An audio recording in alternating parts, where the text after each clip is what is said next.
e eu falo um pouco rápido, me conter aqui um pouco. Mas como o pastor falou, estou aqui há 6 meses, eu e minha esposa, viemos pela empresa que nos trouxe para cá, a Zulpac, e trabalho lá na produção, e estamos aqui há 6 meses. E estamos, de fato, não ficamos procurando muitas igrejas, né, porque somos assim batistas há muito tempo, e eu tinha essa prioridade de frequentar a Igreja Batista. Então, conhecemos apenas a primeira, o pastor Augusto César, depois viemos aqui.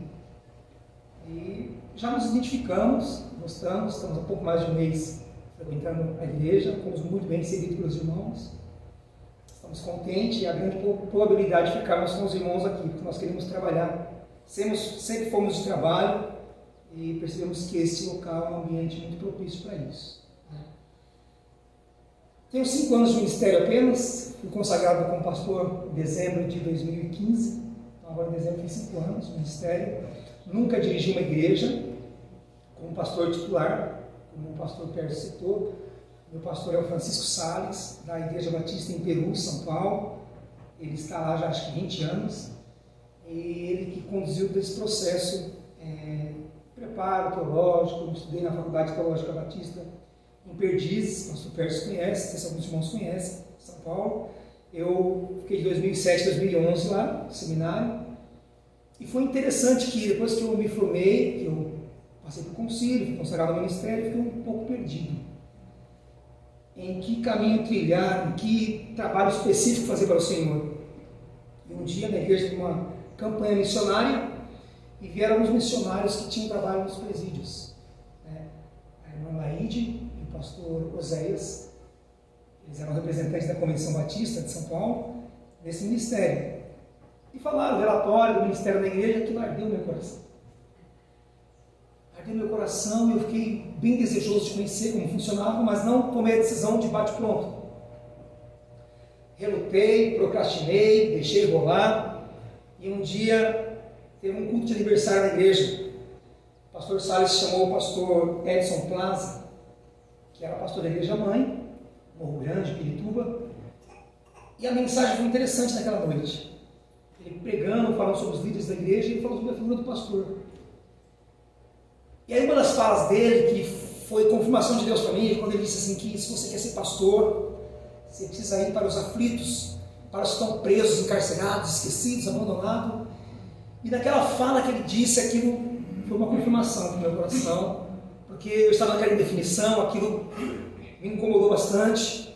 E eu falei, é isso. O Senhor me respondeu nessa noite que esse ministério. E eu procurei me informar, fiz todos os trâmites, de São Paulo, acho que no Brasil inteiro é bem burocrático para você fazer um trabalho missionário nos presídios. As exigências são as mais imagináveis. E eu me lembro que a primeira vez que eu entrei no presídio, que não foi inclusive para visitar os presos, mas conhecer a diretoria, conhecer os funcionários, os agentes, eu fiquei bem apreensivo, morrendo de medo. Inclusive, eu escolhi dos irmãos aqui de um homem que teve medo. Eu tive muito medo daquele ambiente, um ambiente tenebroso, um ambiente hostil, um ambiente muito estranho, meus irmãos. Eu temi muito, mas não pensei em desistir. Eu estava convicto de que era aquilo que Deus tinha me chamado para fazer. Então, naquela quarta-feira, nós não visitamos os presos, mas conhecemos os funcionários, os agentes, a diretoria, e no sábado seguinte nós íamos visitar os presos, de fato.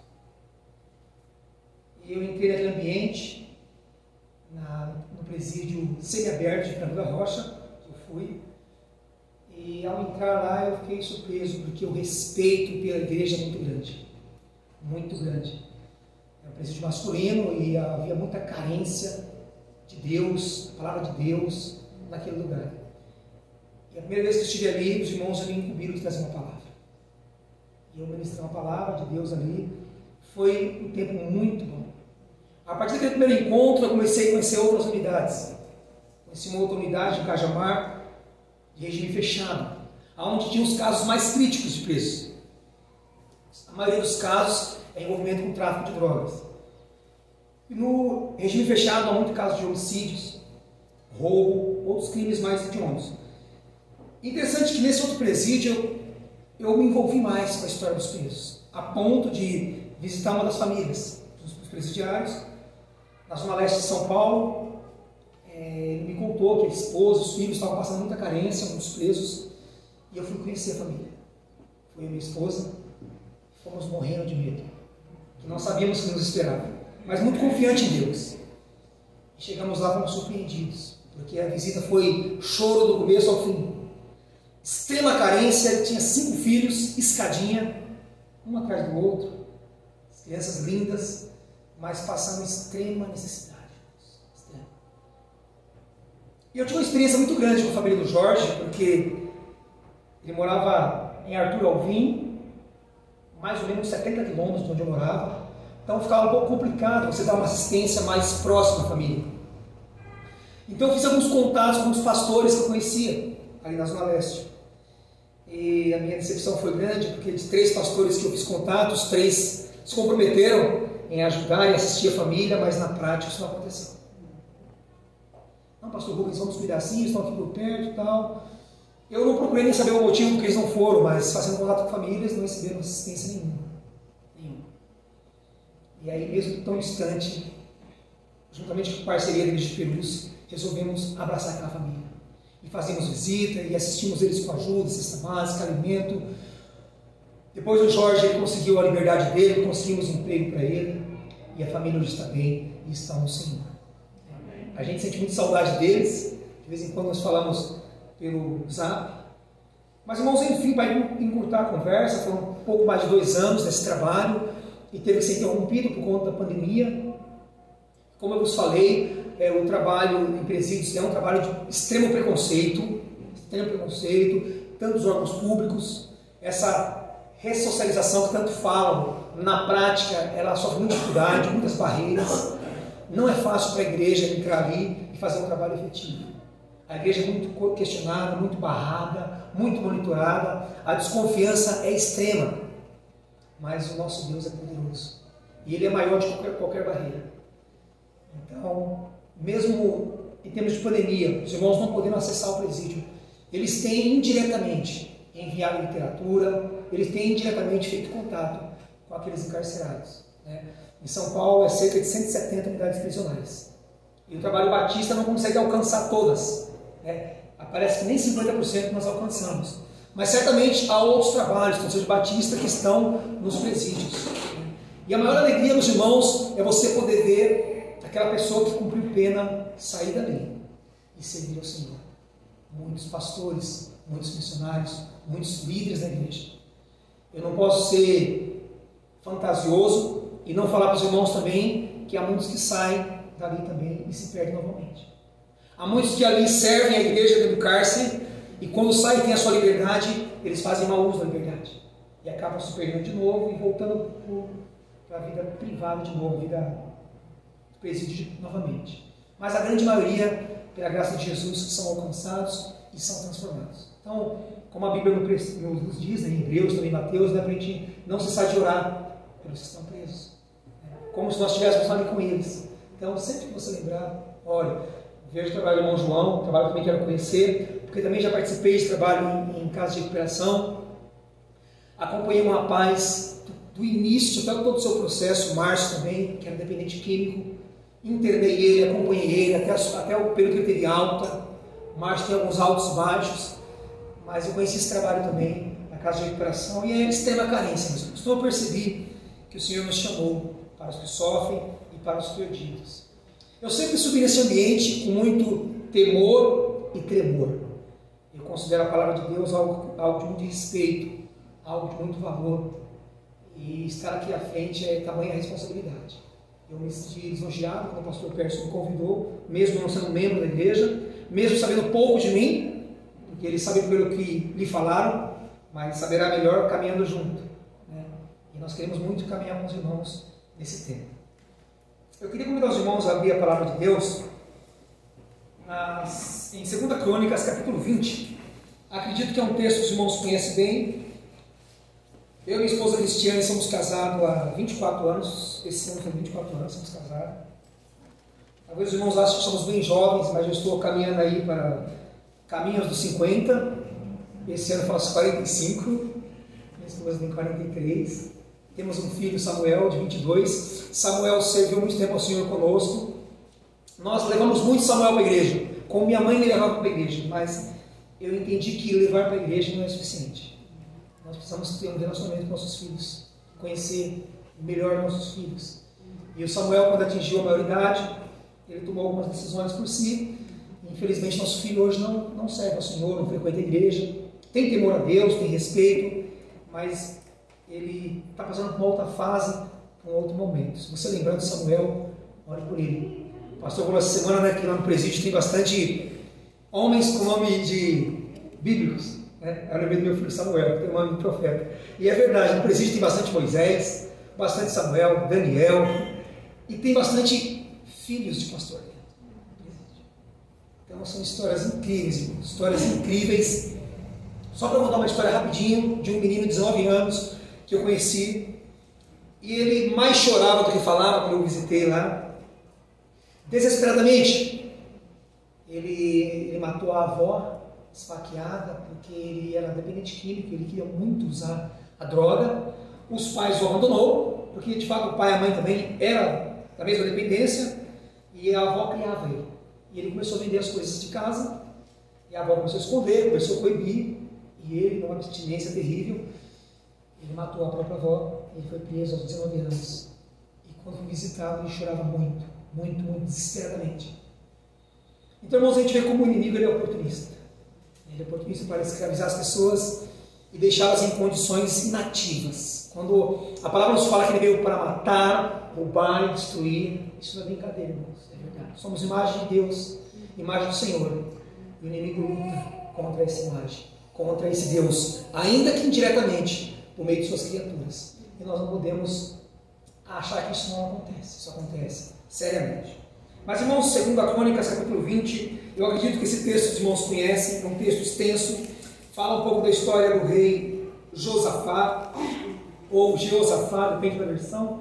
E eu vou ler os 24 primeiros versículos, aqui na minha versão Almeida Corrigida Fiel. Queria que você acompanhasse aí na sua Bíblia, 2 Crônicas, capítulo 20, diz assim a palavra de Deus. E sucedeu que depois disto, os filhos de Moabe, os filhos de Amon, e com eles outros amonitas, vieram a peleja contra Jeosafá. Então vieram alguns que avisaram a Jeosafá, dizendo: vem contra ti uma grande multidão, da além do mar da Síria. E eis que já estão em Azazon Tamar, que é em Gedi. Então Jeosafá temeu, e pôs-se a buscar o Senhor, e apregou jejum em todo Judá. E Judá se ajuntou para pedir socorro ao Senhor. Também todas as cidades de Judá vieram para buscar ao Senhor. Verso 5. E pôs-se Josafá em pé na congregação de Judá e de Jerusalém, na casa do Senhor, diante do pátio novo. E disse: ah, Senhor, Senhor Deus de nossos pais, porventura não és tu, Deus dos céus? Não és tu que dominas sobre todos os reis das nações? Na tua mão não há força e potência, e não há quem te possa resistir. Porventura, ó nosso Deus, não lançaste fora os moradores dessa terra, de diante do teu povo Israel, e não adeste para sempre a descendência de Abraão, teu amigo? Verso 8. E habitaram nela, e edificaram-te nela um santuário ao teu nome, dizendo: se algum mal nos previer, espada, juízo, peste ou fome, nós nos apresentaremos diante dessa casa e diante de ti, pois teu nome está nessa casa, e clamaremos a ti na nossa angústia, e tu nos ouvirás e livrarás. Agora, pois, eis que os filhos de Amon e de Moabe, das montanhas de Seir, pelos quais não permitistes passar a Israel quando vinham da terra do Egito, mas deles se desviaram e não os destruíram. Eis que nos dão de apago, vindo para lançar-nos fora da tua presença, que nos fizeste herdar. Ah, nosso Deus, porventura não os julgarás? Porque em nós não há força perante essa grande multidão que vem contra nós, e não sabemos o que faremos. Repita comigo: não sabemos o que faremos. porém os nossos olhos estão postos em ti. E todo Judá estava em pé perante o Senhor, como também as suas crianças, e as suas mulheres, e os seus filhos.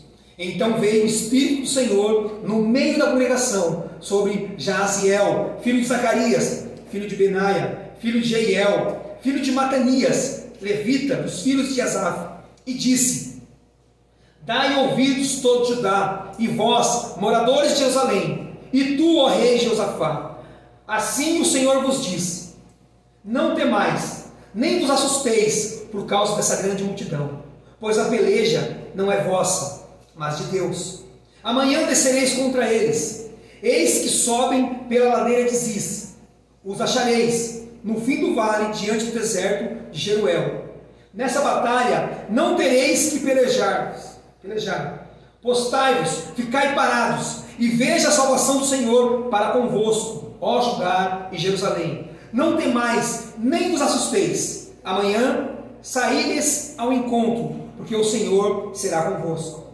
Então Jeosafá se prostrou com o rosto em terra, e todo Judá e os moradores de Jerusalém se lançaram perante o Senhor, adorando ao Senhor. E levantaram-se os levitas, dos filhos dos coatitas e dos filhos dos coratitas, para louvarem ao Senhor Deus de Israel, com voz muito alta. E pela manhã cedo se levantaram e saíram ao deserto de Tecoa. E ao saírem, Jeosafá pôs-se em pé e disse: ouvi-me, ó Judá, e vós, moradores de Jerusalém, crede no Senhor vosso Deus, e estareis seguros. Crede nos seus profetas, e prosperareis. 21.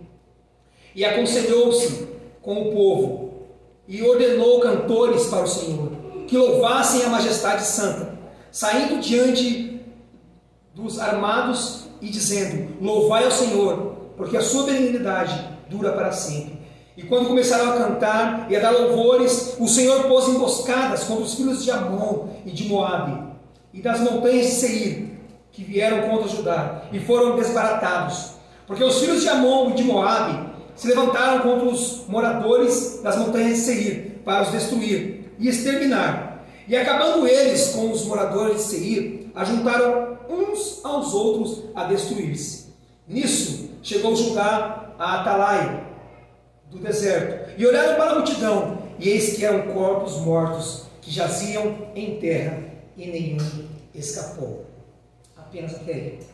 Acredito que os irmãos conheçam esse texto, imagino, nós como frequentadores da igreja e de escola bíblica. Eu costumo colocar título nas mensagens que prego, e essa mensagem tem como título: o que fazer quando você não sabe o que fazer? É uma pergunta.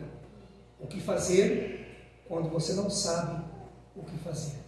Era justamente essa situação do rei Josafá. E quantos de nós já nos fizemos essa pergunta para nós, né? O que farei agora? O que será de mim? Nós costumamos falar no plano B, né? Todo mundo tem que ter um plano B. Se o plano A não dá certo, você tem um plano B. Ou alguns, uma linguagem bem dito popular, uma carta na manga. Alguns usam, né? Mas há situações em que não se tem plano B. Não se tem uma carta na manga. Não se tem uma segunda opção. Existem situações que são limites. E aí nos resta fazer uso da nossa fé em Deus. Nos resta acreditar e esperar somente no Senhor. Mas parece que esse termo, esperar no Senhor, não é muito atraente. Porque se tem algo que nós vivemos no nosso dia hoje com bastante dificuldade, é a questão da espera. Numa época de tanta tecnologia, de tanta rapidez. Por exemplo, quando a internet ela se vai embora, acaba a força, não se tem sinal, não se tem Wi-Fi, as pessoas entram em desespero, porque é um tempo de rapidez, não se pode perder o contato. Só se tem um exemplo na internet, mas na verdade hoje tudo é muito rápido. Então esse termo esperar no Senhor não é muito sugestivo, mas para nós que servimos ao Senhor, esse é o grande desafio de fazer valer essa palavra, de esperar o nosso Deus. Tanto Israel como Judá viviam uma oscilação de reis. Em Judá, boa parte dos seus reis eram bons. alguns reis eram maus, alguns reis fizeram algumas alianças com idolatria, com outros reis. Grande parte dos reis de Israel foram ruins. Os irmãos sabem que a época de Josafá aqui é a época do reino dividido, sul e norte, Israel e Judá. E Josafá era um dos reis bons, mesmo sabendo que o seu antecessor, Asa, seu pai, apesar de ser um rei bom, ele fez alianças com o rei da Síria, ele fez uma negociata, ele estava numa situação limite de guerra também, e aí ele forneceu ouro, ele forneceu bens para que o rei fosse à guerra com ele e protegesse. Ele não buscou o Senhor. E até a ocasião da sua morte, Asa também não esperou no Senhor. Ele buscou os médicos, ele usou as suas forças. Essa atitude de Asa, pai de Josafá, não agradou ao Senhor. E Josafá foi um rei um pouco diferente de seu pai. Josafá buscou o Senhor. Josafá orava ao Senhor, consultava a Deus. Tanto que o seu contemporâneo, Acabe, se irritou. Que eles iam para uma guerra e também Josafá falou: olha, vamos consultar o Senhor, vamos ver o que o Senhor pensa dessa guerra. E Acabe não gostou muito daquilo, porque Acabe tinha os seus profetas, tinha os seus protegidos, tinha aqueles da sua confiança, mas Josafá queria consultar um outro profeta. Isso gerou uma certa contenda entre eles. Irmãos, um grande erro que a maioria dos reis de Judá cometeram é que eles não romperam, eles não limparam totalmente a idolatria do meio do seu povo. E os irmãos sabem, os irmãos conhecem aí o decálogo lá, os 10 mandamentos. E Deus repete muito isso em Deuteronômio, por meio de Moisés. Se há algo que Deus abomina, é idolatria. O Senhor não divide a sua glória. O Senhor quer exclusividade. E a gente vê na história de Israel, dos reis de Israel, uma certa concessão com a idolatria. Ainda que a idolatria não era tão visível e predominante, ela não era exterminada na sua totalidade. E isso foi custoso para o seu povo. Irmãos, na verdade 3 povos se levantam aqui contra Josafá, os amonitas, os moabitas e também os edomitas. Os irmãos sabem que são descendentes de Ló, e também de Esaú, se levantaram contra o povo de Judá. E o texto fala que diante disso Josafá temeu. Ele teve medo, e o medo é algo natural na nossa existência. Irmãos, diante dessa situação, dessa história que certamente você conhece, eu elaborei esse título: o que fazer quando você não sabe o que fazer. E a primeira atitude que você tem que tomar quando você não sabe o que fazer é: busque ao Senhor. Quando você não sabe o que fazer, busque ao Senhor. Parece que essa frase é meio simples. Busque ao Senhor, mas o crente busca ao Senhor. Mas a pergunta é: como que é essa busca? Em que momento, que motivação eu realizo essa busca ao Senhor? Porque, irmãos, historicamente comprovado, que via de regra, o ser humano, a busca dele ao Senhor, ela é circunstancial. Eu até diria, a intensidade da busca do ser humano ao Senhor, ela é circunstancial. Ou seja, depende do que ele está passando. Depende do que ele está enfrentando. Se é uma situação de enfermidade, doença, fazemos campanha, divulgamos, pedimos orações, anunciamos o mais possível de pessoas, para que entrem nessa luta conosco, entrem nessa busca conosco. E algumas comunidades dão até nomes a isso, Campanha, corrente, vendo vários nomes para dar ênfase a essa busca incessante. Então está comprovado que essa busca a Deus está condicionada ao que enfrentamos. Irmãos, nós temos que, só está entre nós aqui, ninguém está nos ouvindo, nós temos que confirmar que isso é verdade. Eu passei por isso e você passa. Que a situação que enfrentamos vai interferir na intensidade da nossa busca. E assim foi com Josafá. O texto fala que ele buscou o Senhor. E que a sua busca também conduziu o seu povo a buscar esse Deus. A se colocar diante do Senhor. Com intensidade. Acho que há 2 anos atrás, mais ou menos, foi lançado um filme, não sei quantos assistiram esse filme, chamado Superação, o Milagre da Fé. Um filme baseado em fatos reais. E a história conta daquela mãe que ficou desesperada do seu filho que estava à beira da morte. Estava ali em estado de coma.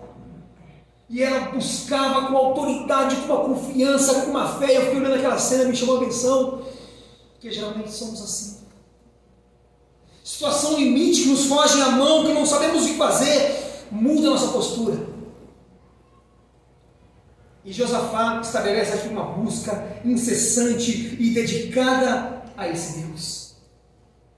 Ele une todas as suas forças para buscar o Senhor, e nós percebemos, irmãos, que isso não é a primeira vez que acontece. Por exemplo, Moisés, por exemplo, Josué. Foram homens que fizeram convocações também específicas ao povo de Deus. Em algumas situações o Senhor cobrou santidade, cobrou retidão, reuniu o povo, que eu vou hoje me apresentar diante deles. Então essa convocação, essa busca específica a Deus, pontual, era muito comum em meio a alguns líderes do Senhor. Eles tinham essa prática. E o texto diante de nós nos mostra uma situação semelhante, em que Josafá conduz o povo a buscar o Senhor. Essa busca, essa intensidade é algo mais nosso. Não tem muito a ver com Deus. O que estou querendo dizer com isso? Que uma vez eu ouvi um pregador falar algo interessante. Um desses pregadores televisivos, ele estava pregando sobre oração. E ele falava muito bem sobre oração, que é buscar o Senhor, que é falar com Deus, que é se derramar diante do Senhor. E eu estava gostando daquela pregação porque era verdade. Mas aí eu parei de ouvir quando ele disse o seguinte. Ele falou que a oração que toca o coração de Deus, opa, oração que toca o coração de Deus, chama atenção. Ele não é oração de joelhos. Aí eu falei, então onde é que ele tirou isso? Mas continuei ouvindo. Que ele falou que você orar sentado, de pé, você orar numa condução, é uma oração comum. Mas quando você se ajoelha diante de Deus, é como se você estivesse pegando Deus pelo colarinho e falando para Deus, eu estou aqui. Irmãos, eu desliguei a televisão na hora. Não sei onde ele tirou aquela heresia. Irmãos, parece cômico, mas essas mentiras, esses enganos, dependendo da forma como é transmitido, vai criando as pessoas vão acreditando nessa ilusão. Olha que você tem que fazer isso, como se estivesse em nós, como se dependesse de nós. E Deus não olha a nossa estética, a nossa performance. Deus olha o nosso coração, Deus olha a motivação, Deus olha o que está antes. E muitas vezes, querido, porque na história de Israel foi assim. Como Israel, a sua prática de culto era muito ritualística, sacrifício, isso foi perpetuando, e chegou um momento que Deus se enojou daquilo. Deus não se agradava mais de sacrifício, de animais, Deus não queria mais aquilo. Deus queria um coração derramado diante dele. Rasgar o nosso coração e nós nossas vestes. Então isso foi se tornando enfadonho, sem efeito. E Jesus tem que trazer uma nova forma para a lei, se tornando ela mais prática, moral, conduta e não ritualística. E é o que Deus quer de nós hoje. Não rituais vazios, mas corações que amam ao Senhor, que se dão, que se dediquem, que o busquem de todo o coração, em toda e qualquer circunstância. Mas há uma outra atitude que Josafá estabelece aqui diante do seu povo. Quando você não sabe o que fazer, abra o seu coração diante de Deus. Josafá abre o coração diante de Deus e diante do povo. E cá para nós, hoje abrir o coração diante do povo é meio que constrangedor, né? As pessoas não falam das suas dificuldades, das suas lutas, das suas necessidades, as suas fraquezas. Há uma dificuldade de expor isso, mas o texto fala que Josafá, ele é o primeiro. Dos versículos 6 ao 12, Josafá vai falando, Senhor, lembra-te, Tu és Deus, Tu és poderoso, o Senhor resgata, o Senhor liberta, é o Senhor que transforma. Ele começa a falar diante de Deus, como se estivesse lembrando Deus de alguma coisa. Mas Deus não precisa ser lembrado. Mas aquilo é a necessidade de Josafá, é a nossa necessidade. Nós precisamos falar. Nós não vamos impressionar Deus, mas é vamos falar, colocar para fora, abrir o coração, não ficar na periferia do assunto. Não ser superficial, mas abrir o coração. Pastor Salles, lá de Perus, ele é pastor e também psicólogo. E uma vez ele compartilhando comigo sobre os atendimentos, claro, ele não falou do atendimento, né? Isso é contra a ética. Mas ele falou que às vezes as pessoas chegavam no consultório e ficavam falando dos seus problemas, mas de maneira bem reservada. Bem reservada. E aí uma das frases que o pastor Salles falava, olha, o interesse é seu. Eu não fui atrás de você, você veio atrás de mim. Se você não abrir o coração, se você não falar a verdade como ela é, se você não se despir aqui, o maior prejudicado é você.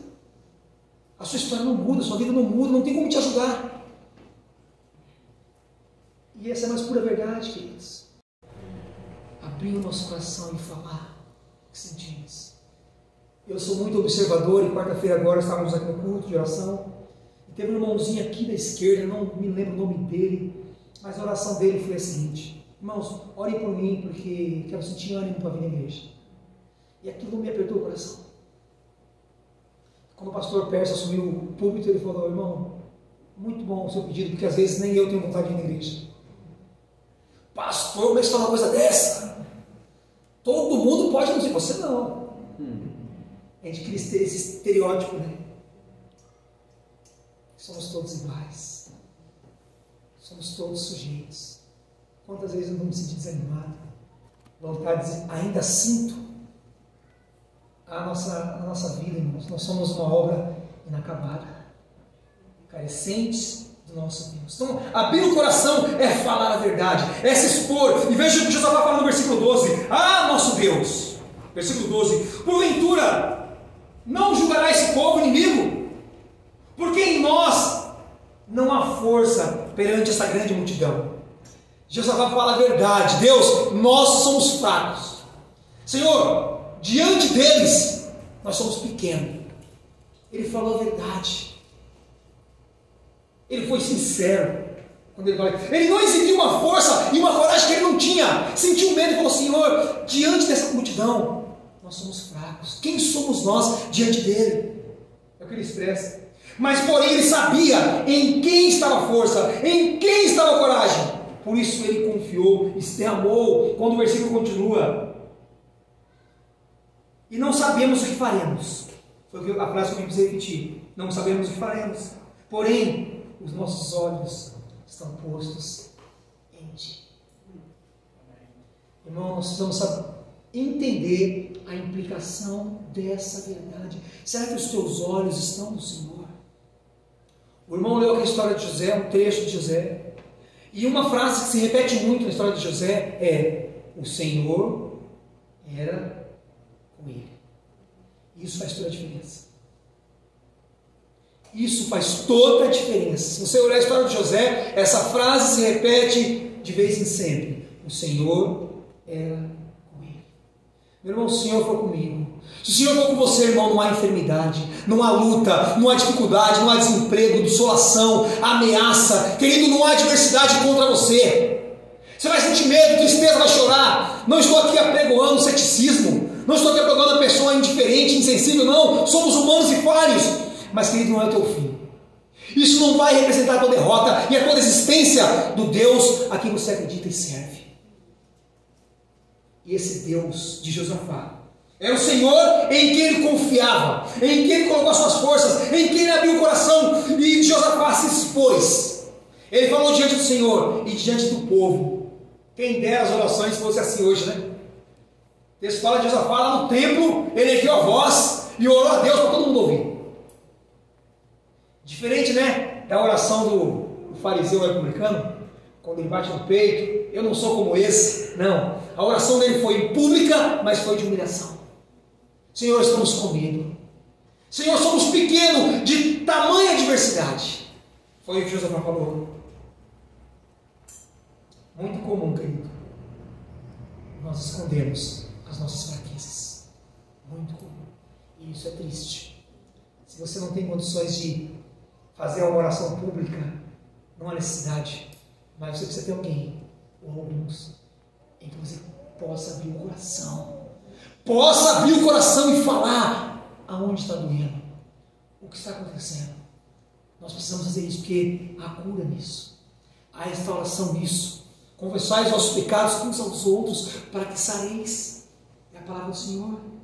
Nós precisamos realmente falar daquilo que nos aflige, daquilo que nos incomoda, querido. Mas a terceira atitude que temos que tomar quando não sabemos o que fazer é: não lute sozinho. Não lute sozinho. Veja o que diz o versículo 13: e todo Judá estava em pé perante o Senhor. Aí vem os componentes que estavam em pé aqui perante o Senhor: suas crianças, suas mulheres e seus filhos.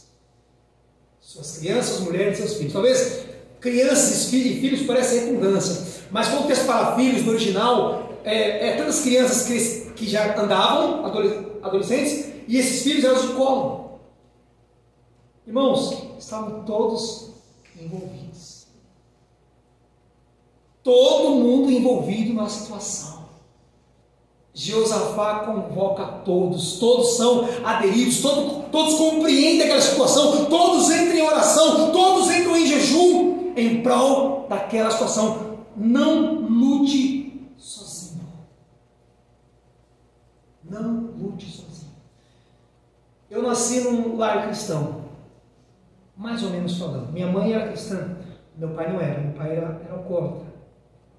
Sofremos muito com meu pai dependente do álcool, meu pai traiu minha mãe várias vezes, a ponto de ter filhos fora do casamento.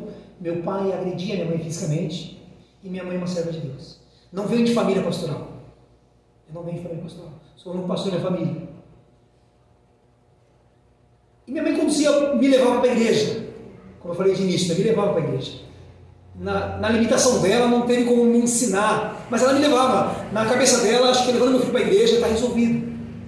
E a minha infância era na igreja, era desfrutando da classe das crianças, EBF, participava, mas na minha adolescência eu me afastei.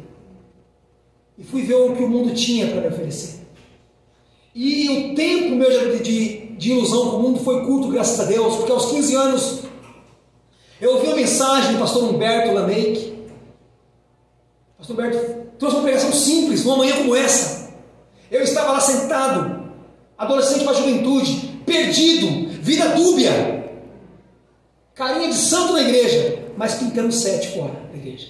E eu estava lá naquele público, e ele trouxe uma palavra, e eu não me lembro o texto, não me lembro o que ele falou, mas a ênfase foi que ou você é, ou você não é. Essa simples frase entrou no meu coração, me rasgou por dentro, e ali eu tomei uma decisão séria, de levar Deus a sério. E a minha história mudou, a minha vida mudou, mesmo em um contexto tão difícil, familiar. Somos em 5 irmãos, 3 legítimos e 2 que não são legítimos. E de 5 irmãos meus, apenas eu e o Getúlio servimos ao Senhor. Getúlio é o mais velho, depois vem eu. Meus outros 3 irmãos não servem ao Senhor, não frequentam a igreja. Mas nossa história, todo esse tempo na igreja, eu vivi uma religiosidade falha muitas vezes. Eu acreditava que, pelo meu fazer, pelo meu ativismo religioso, eu seria aceito por Deus. Deus estava contente por aquilo que eu desempenhava, independente da minha condição. Então, por exemplo, essa parte não luto sozinho, eu achava que não podia lutar sozinho. Eu era autossuficiente, independente, confiava de maneira exacerbada em mim. E o Senhor foi me tratando e me mostrando que todo o poder está com Ele. E eu via minha família sofrendo, aquela luta da minha mãe, aquela angústia, e chorava e sofria e não entendia. E levou anos para Deus me mostrar o quanto eu preciso e dependo dEle. E só o Senhor pode mudar a história de uma família, de uma nação.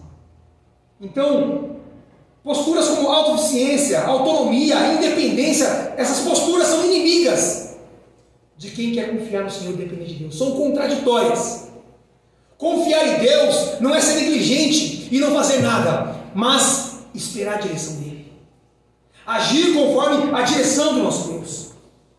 Certamente, a resposta do povo foi algo motivador para Josafá.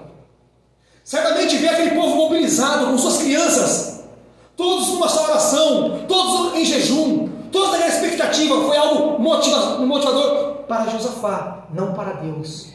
Porque uma outra tendência nossa é acreditar que Deus é movido pelas massas, que Deus habita nas massas, que Deus habita nas grandes mobilizações. Isso é uma mentira, querido. Isaías 57,15 fala que ele habita com o contrito e abatido de coração, para vivificar o espírito dele. Então, nosso Deus, ele habita onde ele apraz, onde ele quer, onde ele é adorado em espírito e em verdade. Então, muito cuidado para não perpetuar essa ideia que precisamos fazer um grande ajuntamento, uma grande massa para alcançar o coração de Deus. Que Deus não se impressiona com isso. Deus quer corações quebrantados diante de si e diante dele. Mas uma outra atitude importante para encontrar a resposta à questão de Deus, para saber o que fazer: ouça e creia no Senhor. Ouça e creia no Senhor. Seria muito antagônico Josafá conduzir o povo nessa busca, nessa reserva, nessa consagração de jejum, de buscar o Senhor em oração, e de repente Deus não dá a resposta e ele fica duvidoso. Será que é isso mesmo? Porque a resposta de Deus, a resposta que o Senhor manda por meio do levita Jaziel, é uma resposta estranha. Para ser bem simples, Deus falou: olha, pode ir para a batalha que vocês vão vencer sem lutar. Se Deus fala isso para nós hoje, nós vimos a Deus, vamos sentar aqui um pouquinho, vamos conversar melhor. O Senhor contou direitinho o exército, contou o nosso exército, o Senhor contou. Mas Deus falou por meio do levita que a vitória estava garantida, porque a luta não era do povo de Judá, a luta era contra o Senhor. Veja o que diz o versículo 15 em diante. Ele disse, esse Jaziel, o levita, ele disse: dai ouvidos todos Judá, e vós, moradores de Jerusalém, e tu, ó rei Josafá, assim o Senhor nos diz: não temais, nem vos assusteis por causa dessa grande multidão, pois a peleja não é vossa, mas de Deus. Continua: amanhã descereis contra eles, eis que sobem pela aldeia de Ziz, e os achareis no fim do vale, diante do deserto de Jeruel. Na batalha não tereis que pelejar. De novo essa expressão: postai-vos, ficais parados, e vede a salvação do Senhor para convosco, ó Judá e ó Jerusalém. Não temais, nem vos assusteis. Amanhã saí-lhes ao encontro, porque o Senhor será convosco. Senhor, não temeis. Fique parado. Deus fala isso: fique parado. Num tempo de ansiedade nós temos dificuldade de ouvir isso. Fica parado. Espera no Senhor. Teremos dificuldade de ouvir isso. Mas eles creram no Senhor. Eles se posicionaram e esperaram no Senhor. Muitas vezes nem todos que ouvem a palavra de Deus, nem todos que ouvem o dirigir do Senhor acreditam. Lembro uma época da minha vida que eu estava trabalhando numa empresa e eu era recentemente casado, pagávamos aluguel, somente eu trabalhava, minha esposa não, ganhando bem pouquinho, e o salário mal dava para pagar o aluguel e comer. Situação bem difícil. Eu lembro uma vez na empresa, angustiado ali, chorando, com aquela situação de sequidão financeira. Na hora do almoço eu entrei no banheiro da empresa, dobrei os joelhos ali no banheiro e orei a Deus e chorei: Senhor, Deus me deu outro emprego, me deu outra oportunidade, Senhor, porque está difícil.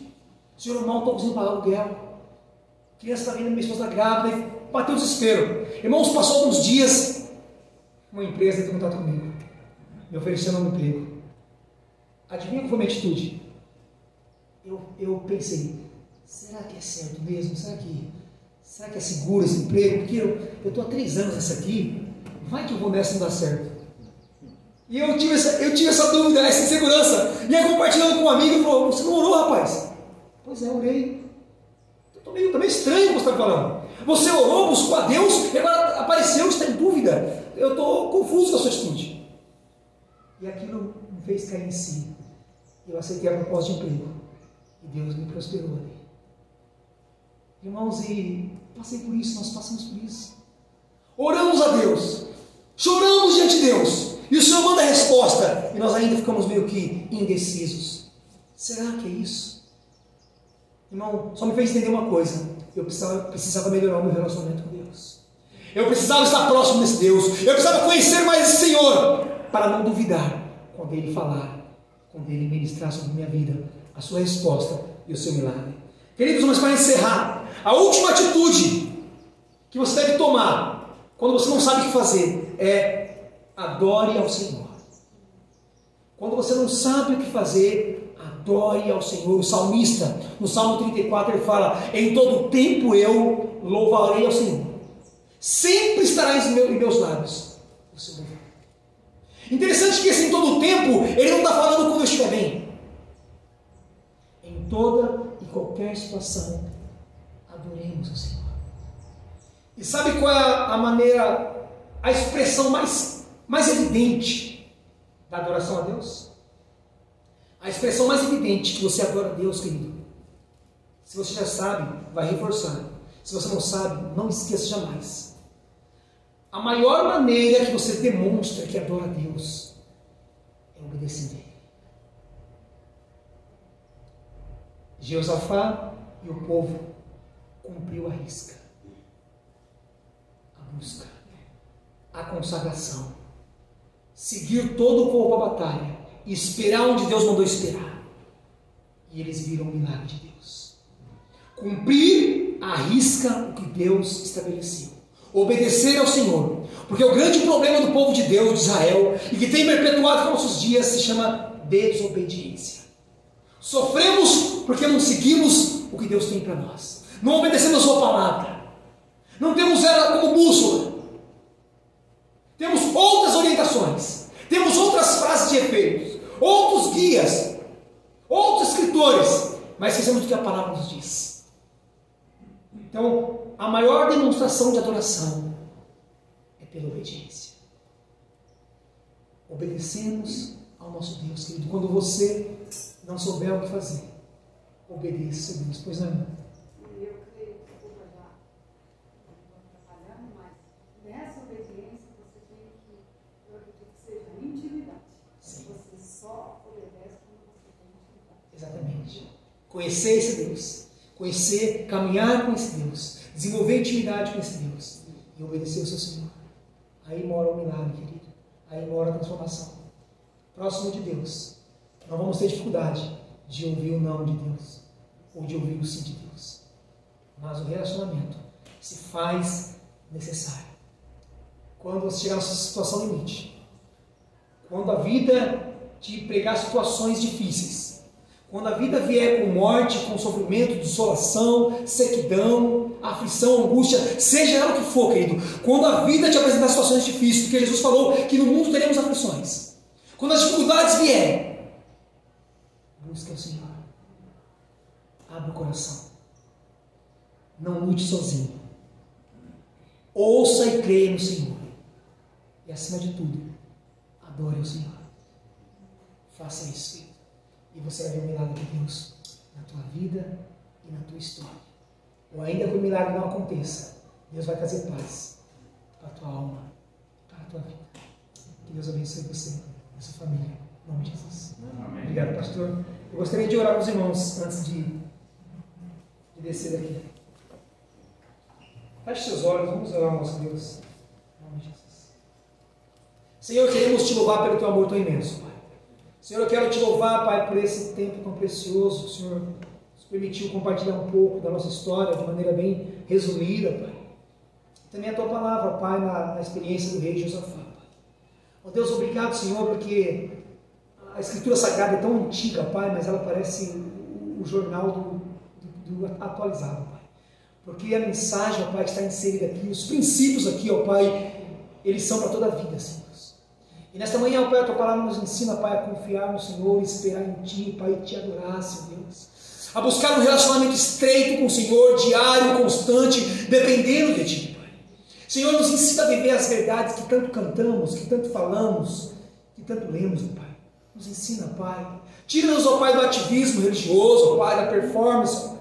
E faça de nós, ó Pai, adoradores em todo e qualquer lugar, ó Pai. Que a nossa vida, ó Pai, carregue as marcas de Jesus. que possamos de fato exalar o cheiro de Cristo, ó Pai, por onde passarmos, ó Pai. Ó Deus, Senhor, em nome de Jesus, ó Pai, transforma a cada dia, ó Pai, nosso coração, nossa mente, fazendo de nós, ó Pai, de fato, sal e luz neste mundo perdido, ó Pai. Senhor, perdoa nossas falhas, ó Pai. E Deus, que a Tua palavra, ó Pai, seja registrada, impregnada, gravada no nosso coração, Pai. E que ela se torne vida, Pai, e não apenas intelecto, Pai. Senhor, muito obrigado por esse tempo. Abençoe essa igreja. Abençoe, Pai, a liderança do pastor Pércio, Pai, os demais líderes que estão aqui com ele, Pai. Abençoa, Pai. E Deus nos prepara para o culto da noite também, Deus. E abençoe, Pai, o domingo de cada família aqui representada, Pai. Senhor querido, se porventura entre nós pessoas passando por lutas e aflições, que muitas vezes, ó Deus, o desespero tem batido a porta, Pai. Ó Espírito Santo de Deus, alcança os corações com essa Tua palavra, Pai, trazendo paz, trazendo refrigério, Pai, trazendo, ó Pai, a Tua presença constante, real e transformadora, Pai. Essa oração fazemos a Ti, em nome de Jesus Cristo. Amém.